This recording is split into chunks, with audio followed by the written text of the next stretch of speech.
তারেক রহমান তো একা বলে না যে আমি একা খেয়ে নেব। জান্নাতের টিকিট শেষ, আর দেওয়া লাগবে না। আপনি ভোট দিলে আপনি জান্নাতে চলে যাবেন, মানুষ বুঝিয়ে দিয়েছে। এখন আপনি বলতেছেন কি যে সুস্থ নির্বাচন হয় নাই। আপনি যখন হেরেছেন তখন বলতেছেন সুস্থ নির্বাচন হয় না। যদি জিততেন বলবেন যে আপনি না সুস্থ নির্বাচন হয়েছে। বিশ্ববিদ্যালয় ভাত খাওয়ার বিল দিতে পারে নাই, আপনি এখন দামি কোটি টাকার গাড়ি নিয়ে ঘুরে। তাহলে আপনি বুঝেন না তারা কি কত বড় দুর্নীতিবাজ, তারা কত বড় সাদাবাজ।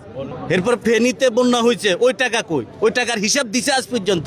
ফেনীতে তো গিয়েছে, তাদের কাছ থেকে ফেনীর জনগণ হিসাব চেয়েছে, তারা তো হিসাব দিতে পারে নাই। মুক্তিযুদ্ধকে ফুজি করতে করতে একদল জাহান্নামে চলে গেছে, আর আরেক দল 24-এ আসি জুলাইকে ফুজি করতে করতে এখন তারা জান্নাতের টিকিট দিতে দিতে তারাও জাহান্নামে চলে গেছে। বাংলাদেশের মানুষ ওরা শুধু ফুগাগান্ডা ছড়াইছে, এবং নির্বাচনের দিন আগের দিন রাত্রে তারা কি করছে না করছে ওটা আমরা বলা লাগবো না। সারা দেশের মানুষ বুঝে গিয়েছে যে তারা ক্ষমতা আসলে কি করবে।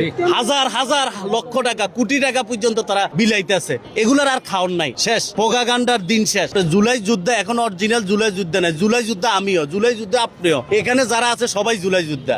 একজনের দ্বারাই কিছু হয় নাই। আপনি বড় বড় কথা বলবেন, জান্নাতের টিকিট দিবেন, জাহান্নামের টিকিট দিবেন। জান্নাত জাহান্নাম আপনার হাতে না, জান্নাত জাহান্নামের মালিক আল্লাহ। আপনি এটা দিয়া ওই যে ভোট কিনবেন, ভাই ভোটের বিষয় হলো মানুষের মনে। আর জান্নাত জাহান্নাম, আপনি ভালো কাজ করলে জান্নাতে যাবেন, খারাপ কাজ করলে জাহান্নামে যাবেন। আপনি ভোট দিলে আপনি জান্নাতে চলে যাবেন, মানুষ বুঝিয়ে দিয়েছে। এগুলা খাওয়ান মানুষ শেষ। এই 1.5 বছরে যা খাওয়ার খাইছেন, যা মানুষকে বিভ্রান্ত করা, যা মব করার করেছেন, আর মব করা যাবে না। তারেক রহমান তো বলছে আসেন সবাই মিলে দেশ